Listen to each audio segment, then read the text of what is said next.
de continuar, hermanos, con este tema, con esta palabra de oikos. Le he dicho en los últimos domingos cómo esta palabra tiene diferentes aplicaciones, diferentes sentidos en la Biblia, y lo interesante es que hasta hoy hemos pensado en esta palabra oikos como ese hogar, esa casa que Dios nos permite tener, esa familia cercana. Y hablábamos de la necesidad que usted y yo tenemos de construir nuestra familia, de construir nuestro hogar en la peña que es Cristo. Luego el domingo pasado hablábamos acerca de oikos como la iglesia o la familia de la fe. Y hablábamos entonces cómo la iglesia tiene esa función, esa forma de ser como una misma familia. Y hablábamos de lo importante que es el hecho de que usted y yo vivamos la iglesia como una familia, nos identifiquemos con la iglesia como una familia, que nos tratemos como una familia. Y entonces hemos visto todas estas aplicaciones. Yo hoy quiero hablar un poco acerca de oikos aplicado precisamente a la estructura o a lo que es la iglesia de Dios, porque tiene una aplicación también esta palabra en relación a eso. Y entonces hoy quiero invitarle a que pensemos en la iglesia, cómo es. Y yo creo que una forma de introducirnos a considerar y a pensar qué clase de iglesia cree que usted es la mejor, sería pensar cuál sería la iglesia perfecta para usted. Piénselo, considere qué cosas, qué características pensaría usted que se deberían de tener para tener una iglesia perfecta. Y tal vez usted y yo pudiéramos pensar en diferentes cosas. ¿Ya está pensando en algunas? Tal vez usted y yo pudiéramos pensar, bueno, una iglesia perfecta tendría que ser una iglesia que tuviera muy buena alabanza, que se cantara lo que a mí me gusta, que fuera un lugar donde pudiéramos alabar y fuera una alabanza muy buena. Sería una iglesia perfecta si no solamente tuviera una muy buena alabanza, que me guste, que me llene, sino que también tuviera una muy buena predicación y que hubiera un buen comunicador y un buen pastor que me enseñara bien, y esa sería la iglesia perfecta. Tal vez pensaríamos en las instalaciones y diríamos, bueno, la iglesia perfecta tendría una alabanza muy buena, un muy buen predicador, pero además debería de tener unas instalaciones, un templo muy, muy bueno. ¿Cómo sería la iglesia perfecta para usted? ¿Qué cosas usted le pondría a la iglesia ideal, a la iglesia perfecta? Esto se vuelve interesante porque mire, si lo pensamos, todos tenemos una idea de cómo debe ser la iglesia. Todos, es más, hasta la gente que no viene a la iglesia tiene su propia idea de cómo debería ser la iglesia. Y todos tienen un comentario. No, es que la iglesia debería de ser así. Es que la iglesia debería de hacer. Es que la iglesia debería de tener. Entonces esa es una realidad. Tenemos una idea. Cada uno de nosotros tenemos una idea de cómo debiera ser la iglesia perfecta. ¿Cómo sería su iglesia perfecta? ¿Qué cosas de estas tendría? ¿Qué cosas que no están ahí le pondría? Un compañerismo muy especial donde pudiera sentirme muy bien, que tuviera una excelente organización, eh, que todo estuviera siempre perfecto. ¿Qué tal que fuera una iglesia con excelentes programas, con excelentes cosas por venir y experimentar? Y entonces los programas de niños, de mujeres, de varones, que fueran muy buenos y que tuviera programas para todo eso. ¿Qué le pondría usted si usted pudiera hacer una iglesia? ¿Qué elementos le pondría? ¿Qué cosas usted consideraría que tendría que tener la iglesia para que fuera una iglesia perfecta? Y vuelvo al punto, todos tenemos una idea. Todos escogeríamos ciertas cosas y tal vez todas esas cosas son importantes y tal vez nomás las ordenaríamos por orden de importancia. ¿Qué sería lo más importante? Una muy buena doctrina. Eso es muy importante, lo pondríamos en primer lugar. Todos tenemos una idea de cómo sería. Pero hoy quiero que pensemos, hoy quiero invitarle a que pensemos. ¿Qué es lo que dice la Biblia? ¿Qué es lo que dice Dios de lo que sería una iglesia realmente perfecta? una iglesia que realmente funcionara como Dios quiere que funcione. Y quiero llevarle entonces a Mateo capítulo 18, si tiene su Biblia, abra su Biblia en Mateo capítulo 18, y quiero llevarle a esta descripción a partir del versículo 15 de Mateo 18, esta descripción que el Señor Jesús hace de lo que es la iglesia. Hay un debate entre los teólogos, ¿cuándo comenzó la iglesia? Y entonces algunos dicen, bueno, comenzó con los discípulos, algunos otros dicen, no, comenzó allá en Hechos, cuando el Espíritu Santo vino sobre los discípulos y sobre los que creyeron. Y hay entonces toda esta discusión de cuándo comenzó la iglesia en realidad. Pero me parece que desde Jesús hay estos destellos de lo que es la iglesia. Y esta declaración del Señor Jesús me parece que es una descripción de lo que Dios planeó que debiera ser la iglesia. Si tiene su Biblia, ahí en el versículo 15 del versículo 18, por favor acompáñeme con su vista. Dice, por tanto, si tu hermano peca contra ti, ve y repréndelo cuando él y tú estén solos. Si te hace caso, habrás ganado a tu hermano. Pero si no te hace caso, haz que te acompañe uno o dos más para que todo lo que se diga conste en labios de 2 o 3 testigos. Si tampoco a ellos les hace caso, hazlo saber a la iglesia. Y si tampoco la iglesia le hace caso, ténganlo entonces por gentil y cobrador de impuestos. Y hasta aquí te dirá dónde está la iglesia ahí. Pero note lo que sigue diciendo en los versículos 18 en adelante. De cierto les digo que todo lo que aten en la tierra será atado en el cielo, y todo lo que desaten en la tierra será desatado en el cielo. Una vez más les digo que si en este mundo 2 de ustedes se ponen de acuerdo en lo que me piden, mi Padre que está en los cielos se los concederá. Porque donde 2 o 3 se reúnen en mi nombre, ahí estoy yo en medio de ellos. Entonces se les acercó Pedro y le dijo, Señor, si mi hermano peca contra mí, ¿cuántas veces debo de perdonarlo? ¿Hasta 7 veces? Jesús le dijo, no te digo que hasta 7 veces, sino hasta 70 veces 7.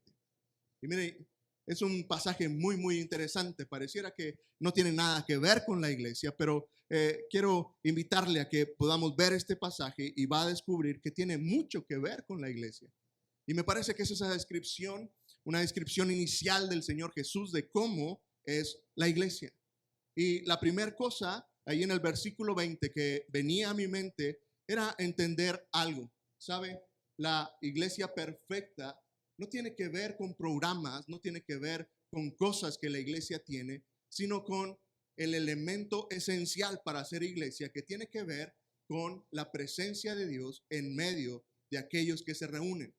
Una iglesia es un grupo de personas reunidos en el nombre del Señor, buscando el corazón de Dios. Eso lo hace una iglesia. Y entonces dice que el Señor Jesucristo está diciendo, donde 2 o 3 estén reunidos en mi nombre, yo estoy ahí en medio de ellos. Y quiero notar primero este aspecto que me parece trascendente. ¿Sabe? A veces pensamos mucho en esas cosas que están periféricas a lo que es la iglesia. Qué bueno que podemos tener programas, qué bueno que puede haber una buena alabanza, qué bueno que pueda haber un buen predicador, qué bueno que pueda haber todas esas cosas. Qué bueno que podamos tener planes como los que le compartíamos ahorita. Tenemos esa visión de poder llevar el evangelio y hay cosas que hacer. Sin embargo, ¿saben? Lo más importante en una iglesia no son los programas, ni siquiera es la visión de la iglesia. Lo más importante, el elemento que hace perfecto, bueno, agradable, ideal una iglesia, es que Dios esté en medio de aquellos que nos reunimos alrededor del Señor. Y muchas veces no consideramos esto. Muchas veces venimos buscando otra vez a la iglesia, el programa, la predicación, la alabanza, y no nos percatamos mucho y no nos preocupamos mucho de experimentar y sentir la presencia de Dios cuando estamos juntos. Y entonces me parece que Jesús da en el clavo y entonces Él llega a este punto de decir, ¿sabes? Ni siquiera es importante el número de personas, ¿se dio cuenta? 2 o 3. Ni siquiera es importante eso.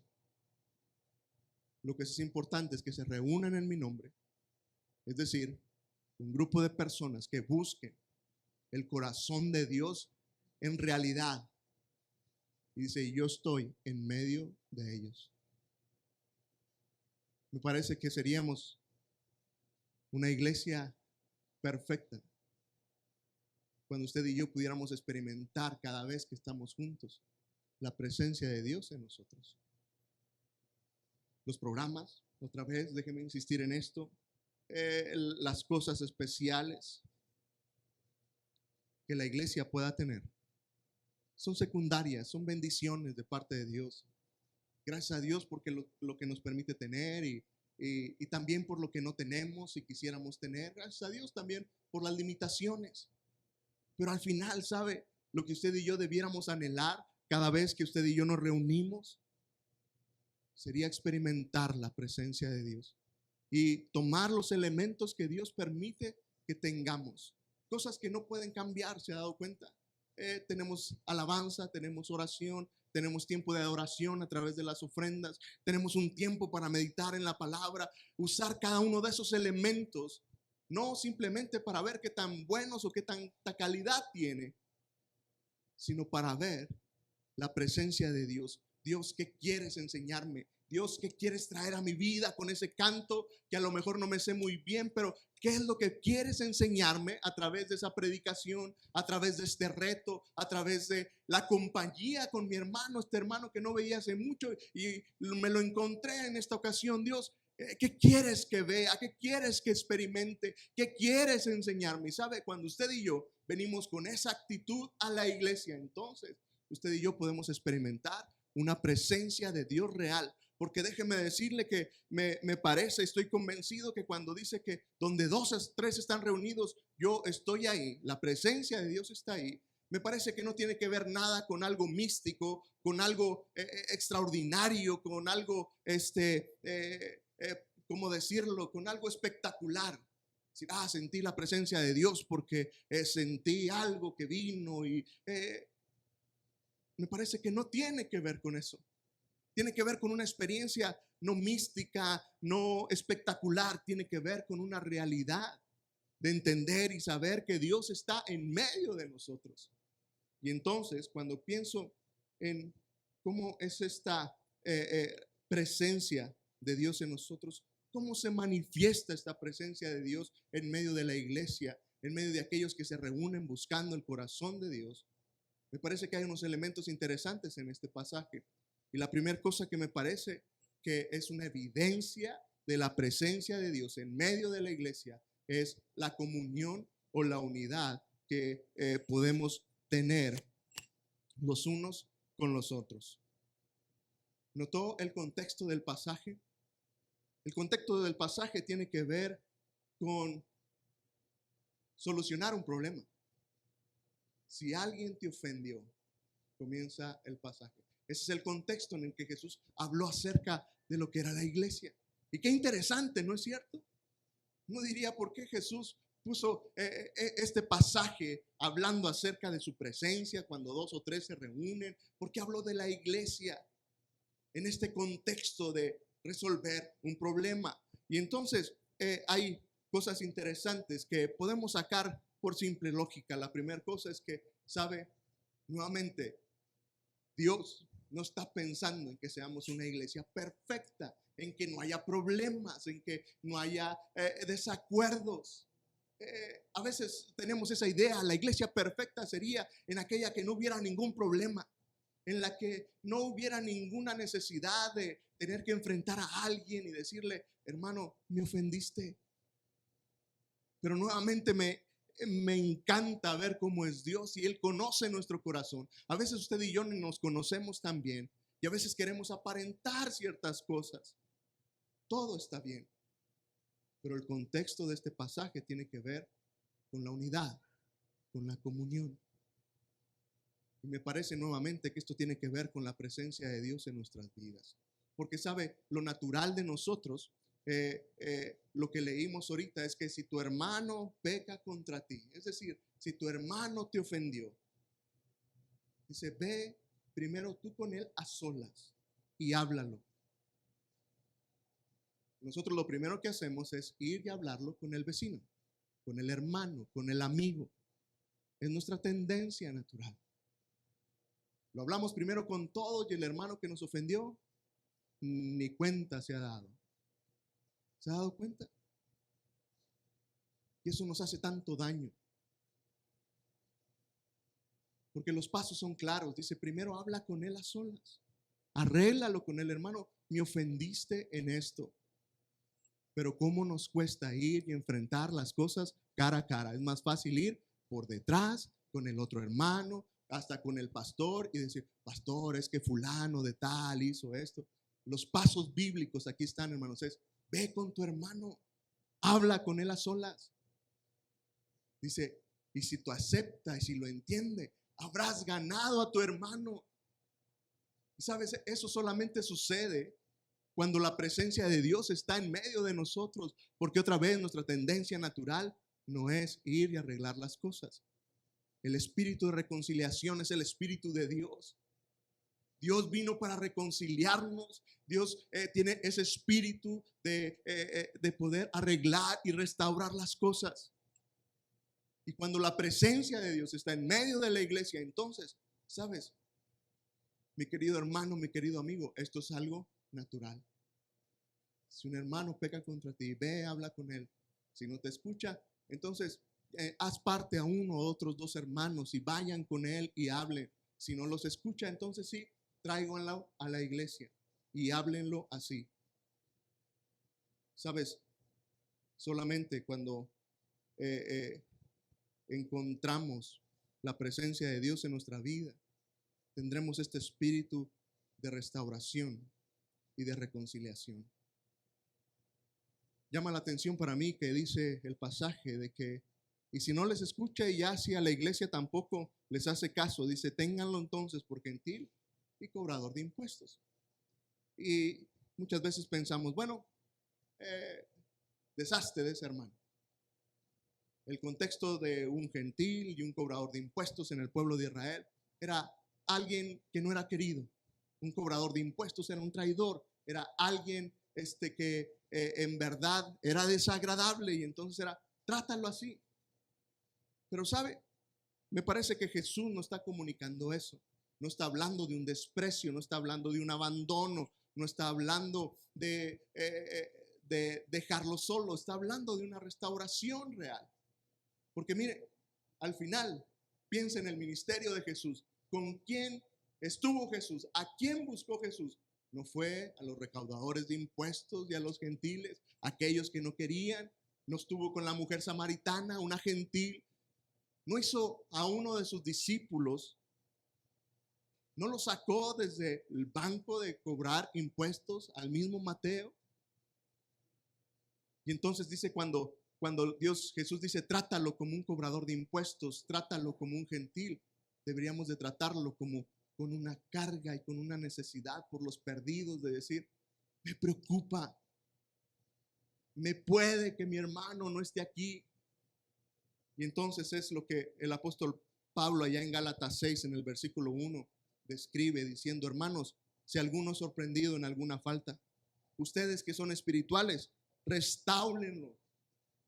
Y note esto, con espíritu de mansedumbre. Y luego dice, piensa en ti mismo, no sea que también tú seas tentado. ¿Cuál es el punto? ¿Sabes, hermano? La iglesia debe tener un espíritu restaurador, lleno de gracia, lleno de misericordia, pero también lleno de humildad. Piensa en ti mismo. Ninguno de nosotros somos perfectos. Hemos caído, hemos ofendido a Dios de muchas formas y de muchas maneras. ¿Cómo te gustaría que te trataran? ¿Cómo te gustaría que te hablaran? Ese es el mensaje de Gálatas 6, versículo 1. Tú que eres espiritual, tú que tienes el Espíritu de Dios en tu vida, restaura con gracia, con misericordia y con humildad. Y nuevamente, hermanos, ¿sabes? Todo esto simplemente es posible cuando tú y yo experimentamos la presencia de Dios en nuestra vida. Y te das cuenta, no estamos hablando de que la presencia de Dios, la manifestación de la presencia de Dios en nuestra vida tiene que ser como algo otra vez extraordinario, mágico, espectacular. Tendría que ser en medio de nuestras relaciones. Cuando tú y yo nos tratamos así, la presencia de Dios está en nuestro corazón. Otra vez el espíritu de restauración de Dios se hace manifiesto en ti y en mí y en el trato los unos con los otros.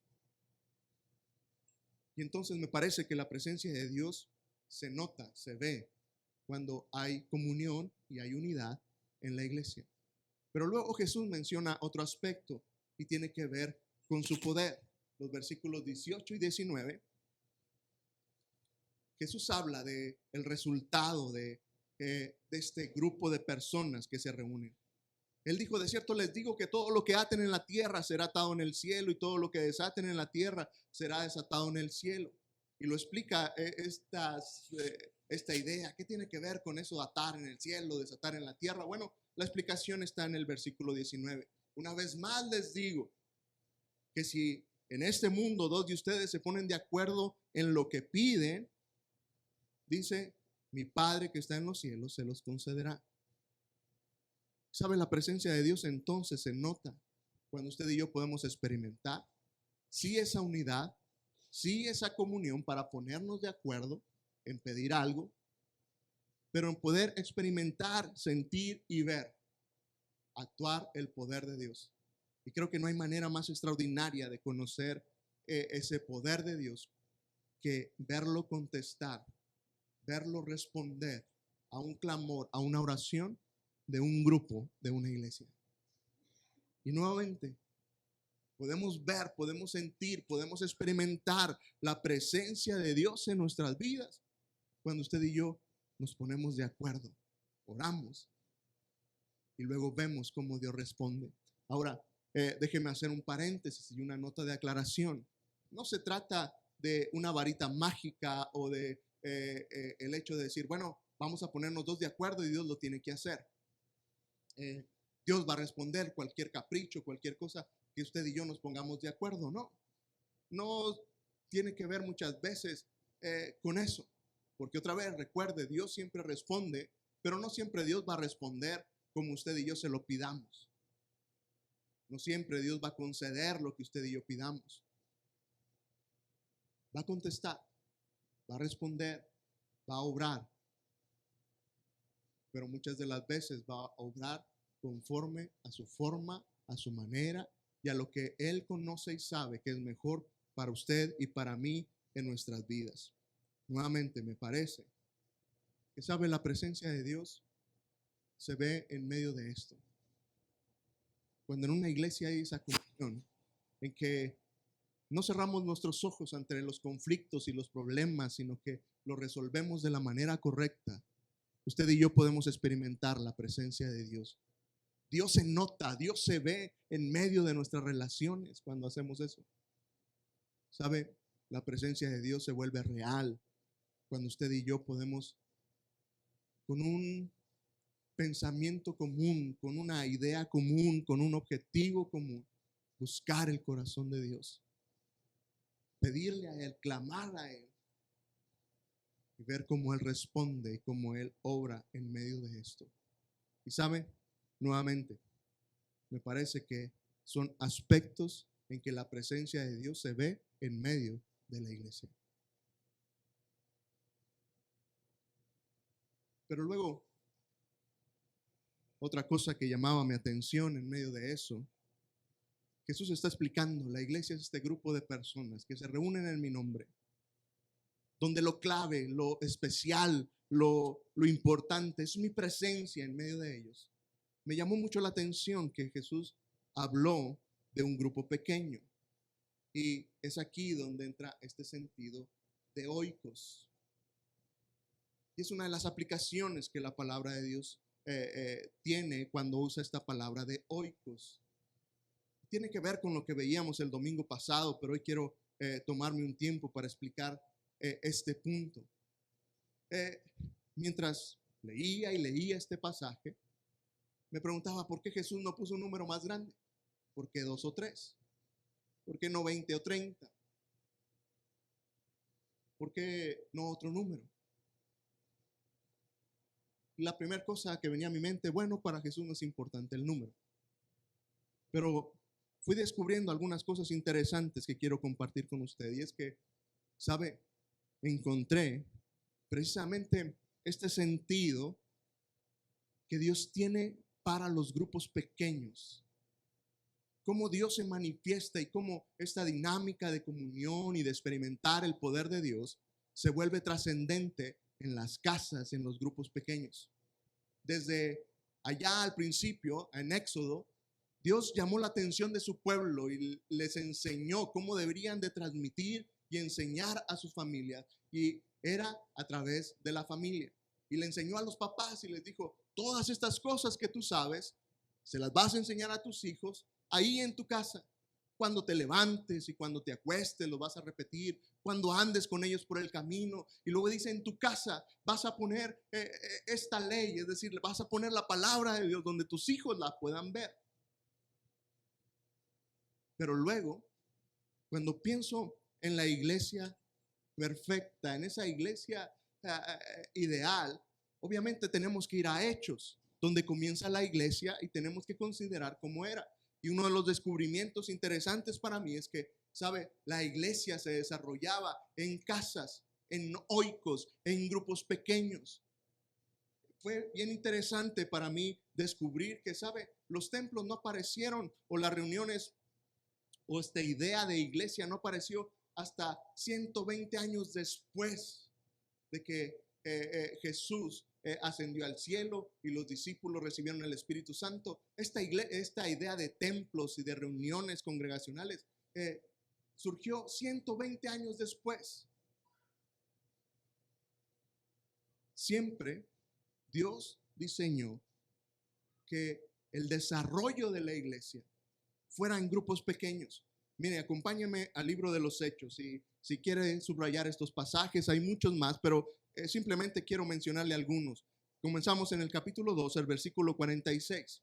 Dice que todos los días se reunían en el templo y partían el pan en las casas y comían juntos con alegría y sencillez de corazón, mientras alababan a Dios y brindaban ayuda a todo el pueblo. Y cada día el Señor añadía a la iglesia a los que habían de ser salvos. Note esto, templo, casas. Avance al capítulo 5, el versículo 42, dice, y todos los días no dejaban de enseñar. Está hablando de la iglesia primitiva, de esa iglesia que estaban haciendo allá en Hechos. Dice, y todos los días no dejaban de enseñar y de anunciar en el templo y en las casas las buenas noticias acerca de Jesús.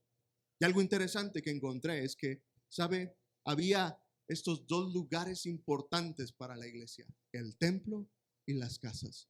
En el templo se reunían a orar y era el testimonio público, es decir, voy a la iglesia, voy a adorar a Dios. Pero la vida, la comunión, la enseñanza, el discipulado se daba en las casas.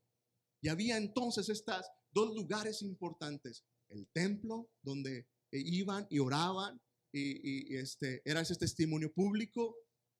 Pero lo importante de la iglesia se desarrollaba en las casas. De hecho, como un detalle nada más, ¿sabe? Cuando pensamos en el ministerio del apóstol Pablo, desde que era Saulo y antes de conocer a Cristo, el apóstol Pablo dice que perseguía a la iglesia, ¿recuerda? Note ya en Hechos capítulo 8, versículo 3. Dice que Saulo hacía destrozos en la iglesia. Pero note lo siguiente, entraba a las casas y arrastraba a los hombres y mujeres y se los llevaba a la cárcel. ¿De dónde sacaba a los cristianos? ¿De dónde iba y buscaba Pablo a los cristianos? No fue a los templos, iba a las casas. Y otra vez, si usted ve la historia de Esteban y todo esto, encontrará esta enseñanza. Pero también una vez que el apóstol Pablo conoció a Dios y se volvió un discípulo de Jesús, la enseñanza del apóstol no fue solamente en los templos, fue en las casas. Avanza hasta el capítulo 20 de Hechos, versículo 20 en adelante. Dice, también saben que no me he negado a serles útil, está hablando el apóstol Pablo, y que en público y en las casas, note otra vez, oikos, en las casas he anunciado y enseñado a los judíos y a los no judíos que deben volverse a Dios y tener fe en nuestro Señor Jesucristo. ¿Cuál es el punto que quiero llegar? ¿Sabe?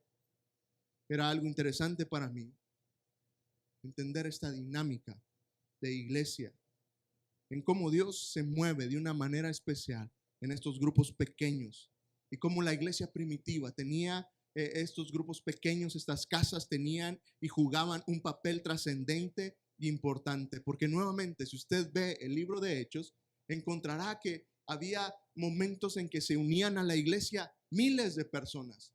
Usted puede leer la predicación del apóstol Pedro, una vez que predicó él, una vez que Jesús ascendió al cielo, dice que más de 5,000 personas se añadieron a la iglesia ese día. Un día, 5,000 personas.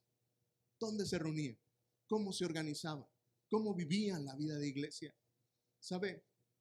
No hay un registro bíblico de que la estructura de la iglesia fuera como la que hoy tenemos, por departamentos, donde, bueno, la iglesia se unieron 5,000 y entonces hubo un departamento de mujeres, un departamento de niños y tuvieron diferentes departamentos. Usted no va a encontrar eso en la Biblia, pero sí encontrará que la enseñanza era en casas y donde se daba la comunión y donde se ponían de acuerdo para pedir cosas a Dios y veían cómo Dios obraba y trabajaba. Era ahí. ¿Cuál es mi punto que quiero llegar? Mire, muchas veces hemos olvidado la esencia de la iglesia, de ese oikos, de esa iglesia de Dios. Y hemos pensado en la iglesia simplemente en programas y en actividades que nuevamente no necesariamente son bíblicas. De hecho, la escuela dominical, por ejemplo, salió en el siglo XIII, fue cuando comenzó la escuela dominical. Y qué bueno, fue algo muy bueno. Pero el punto es que la enseñanza no era como una escuela dominical separada por departamentos o por clases, como hoy usted y yo la conocemos. La enseñanza se daba en las casas, en un contexto de familia, en un contexto de hermandad. Yo ya lo que quiero llamar tu atención es a entender eso, ¿sabes? Creo que debemos de entender bien cómo funciona la iglesia y cómo es. Y si tú simplemente te basas en vivir la experiencia de la iglesia, en un culto, en un programa, déjame decirte que te estás perdiendo de la esencia, de lo bueno de la iglesia, porque es en las relaciones personales cercanas donde este contexto de la iglesia que Jesús definió se da. ¿Sabes?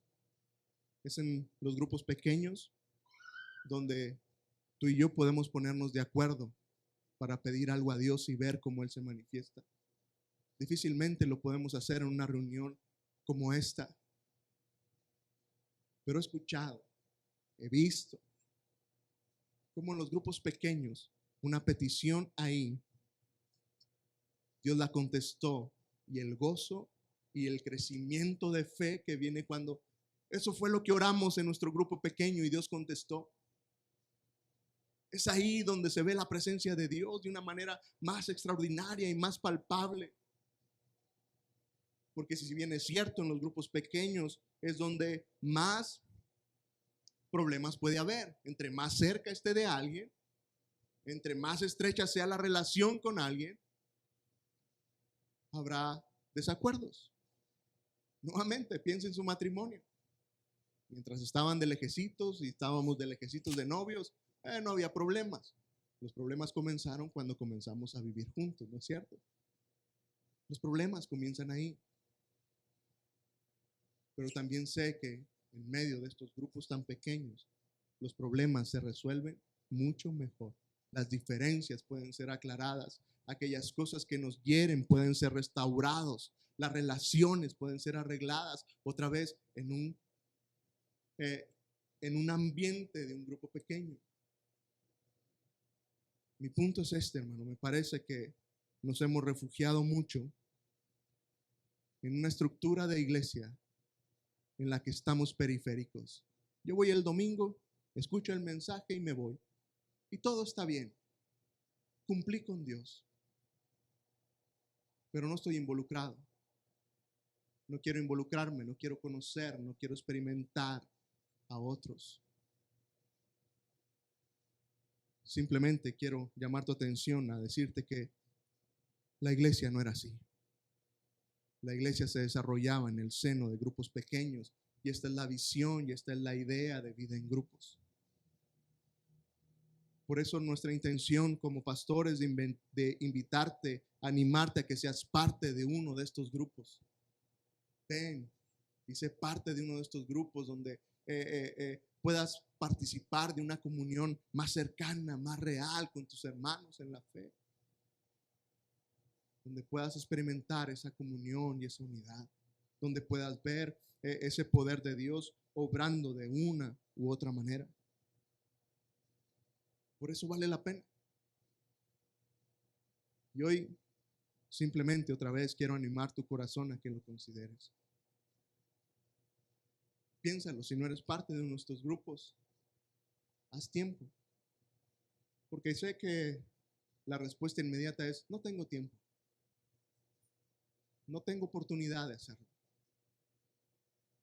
Si quieres experimentar y ver la vida de iglesia, te animaría a que te hagas tiempo. No conozco a nadie. Me da miedo estar con alguien nuevo. Puedes confiar en que, otra vez, ¿sabes? Hay algo que nos une mucho más allá de nuestras diferencias o de conocernos. Y es Dios en nuestros corazones, el Espíritu de Dios en medio de nuestras vidas. Y entonces, ¿sabes? No tenemos por qué tener miedo. Unirte con otro hermano en la fe siempre resultará en bendición. Si eres parte de uno de estos grupos, sigue adelante, hermano. Qué bueno. Ahora en el mes de septiembre reactivamos este tiempo de receso y quiero animarte a que continúes, que no sea un tiempo de decir, bueno, pues ya no iba, ya me ocupé en otras cosas, ya no voy a ir. No, vuelve a apartar ese tiempo, vuelve a unirte con ese grupo pequeño. Si no eres parte de uno, habla con alguno de los pastores y podremos tomar tu nombre y te podremos decir más o menos en qué grupos puedes estar. Pero otra vez, que ninguno de nosotros nos perdamos lo importante y lo trascendente de vivir la iglesia. Y otra vez, de experimentar la presencia de Dios entre nosotros. ¿Por qué es tan importante? ¿Por qué Dios le dio tanta importancia a los grupos pequeños y a la enseñanza en un ambiente de casa? ¿Sabe por qué? Porque tenemos un Dios personal.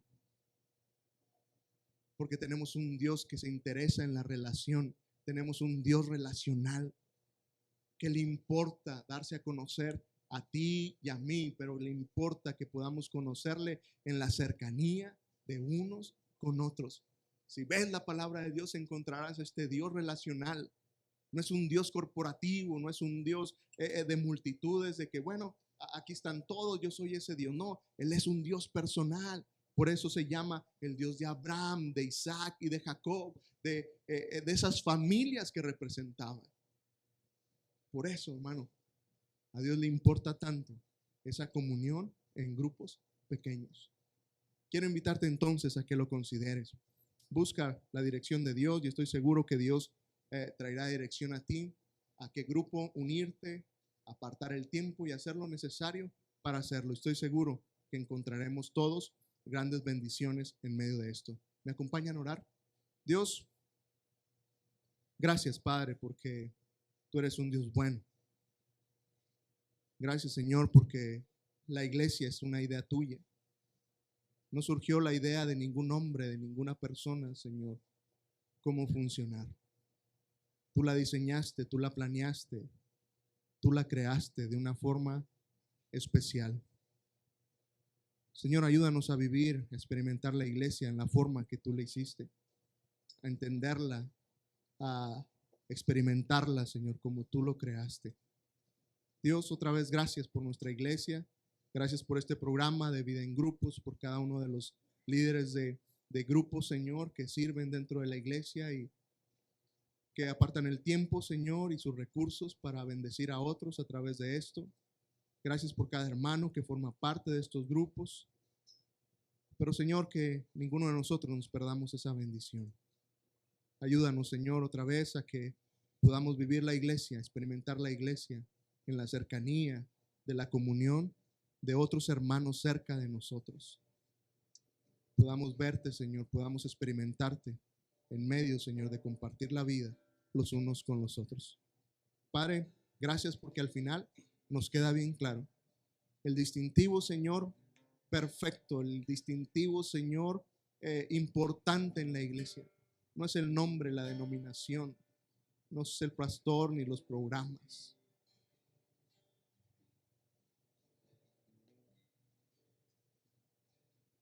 Gracias, porque al final no se trata de qué tenemos o no tenemos, de qué hacemos o de lo que dejamos de hacer como iglesia. Se trata de tu presencia en medio de nosotros. Enfoca, Señor, nuestro corazón y nuestra intención siempre para buscar eso, Señor.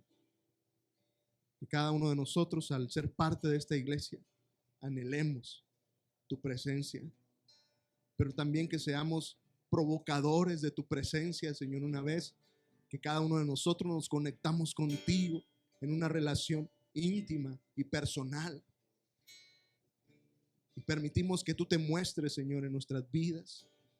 Que cada uno de nosotros, Señor, seamos catalizadores de tu presencia en medio de nuestra iglesia. Porque al final, tú eres lo más importante. Tú eres ese elemento que no puede faltar. Y que nunca falte, Dios, en medio de nuestra iglesia Jerusalén. Que nunca, Señor, nos entretengamos con otras cosas y perdamos de vista la visión y la intención de experimentar tu presencia en medio de nosotros. Te amamos, Dios, y te damos gracias. En Cristo Jesús. Amén.